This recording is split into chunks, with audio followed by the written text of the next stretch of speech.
अगर ना चाहते हुए भी मन में अश्लील विचार आते हैं तो बुद्ध की यह कहानी आपके विचारों को बदल सकती है। तो इस कहानी को ध्यान से सुनिए। एक बार चंद्रवंशी राजकुमार सानिध्य भिक्षु के रूप में दीक्षित हुए। बुद्ध अपने भिक्षुओं को उपदेश देने के साथ साथ उनको भिक्षाटन के लिए भेजते थे, जहाँ से उनको भिक्षा मिलती थी। भरत को महात्मा बुद्ध ने भिक्षा लेने के लिए एक श्राविका के घर पर भेजा। भरत रास्ते में चलते हुए सोच रहे थे कि ना जाने आज खाने में क्या मिलेगा। हमेशा महल में खाने के लिए अनगिनत स्वादिष्ट भोजन मिलते थे, लेकिन आज जो भी मिलेगा उसी में काम चलाना पड़ेगा। भरत ने श्राविका के घर पर जाकर भिक्षा के लिए याचना की। श्राविका ने भरत को बैठने के लिए कहा। श्राविका जब अंदर गई थी तो भरत पुनः अपने प्रिय भोजन के बारे में सोच रहे थे। जब श्राविका भोजन लेकर आई तो भरत अचंभित रह गए। भरत अपने प्रिय भोजन को देखकर खुश हो गए। भरत भिक्षा ग्रहण करने लगे। भिक्षा ग्रहण करते हुए भरत सोचने लगे, उनको हमेशा खाना खाने के बाद कुछ विश्राम करने की आदत है, लेकिन आज उन्हें यहाँ से खाना ग्रहण करने के बाद धूप से होकर वापस आश्रम में पहुँचना है। भोजन हो जाने पर श्राविका ने भरत को कुछ समय विश्राम करने के लिए आग्रह किया। भरत पुनः खुश हो गए। सारी इच्छाओं की पूर्ति होते देख भरत इसको एक संयोग मानकर कुछ देर के लिए लेट गए।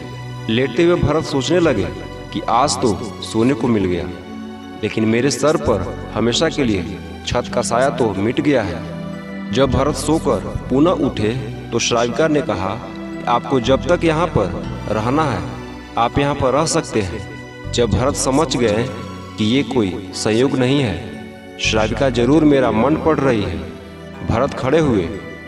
भरत ने श्राविका से पूछा, मुझे क्षमा कीजिए, पर क्या आप मेरा मन पढ़ सकती हैं? आप यह सब कैसे कर लेती हैं? श्राविका ने कहा, शुरू में मेरे लिए ये कठिन था, लेकिन मैंने खुद के विचारों को देखना शुरू किया। शुरू में मेरे विचारों की संख्या अनगिनत थी, पर मैंने अपना पूरा ध्यान उन विचारों पर केंद्रित किया। मैंने बिना पक्ष विपक्ष के अपने विचारों को देखना जारी रखा। धीरे धीरे मेरे विचारों की संख्या कम होती गई। मेरे सारे व्यर्थ विचार दूर होते गए। तब से मैं दूसरों के विचार पढ़ लेती हूँ। यह सब सुन भरत घबरा गए। भरत ने श्राविका से आज्ञा ली और वहाँ से निकल पड़े। रास्ते में चलते हुए भरत अपने मन के विचारों का स्मरण करने लगे। भरत के मन में श्राविका के बारे में अश्लील विचार आए। श्राविका ने भरत के बारे में क्या सोचा होगा? भरत को खुद पर शर्म आ रही थी। भरत आश्रम पहुँचे। भरत ने बुद्ध से कहा कि अब से वह कभी भिक्षाटन के लिए नहीं जाएंगे। बुद्ध ने भरत को नीचे बैठाया और कहा, क्या हुआ? तू मुझे अपनी व्यथा विस्तार से बताओ। भरत ने विस्तार से सारी बात बताई। भरत की बातों को सुनकर बुद्ध ने कहा कि आज से 7 दिनों के लिए श्राविका के घर पर भिक्षा के लिए तुम ही जाओगे, लेकिन तुमको कुछ बातों का ध्यान रखना पड़ेगा।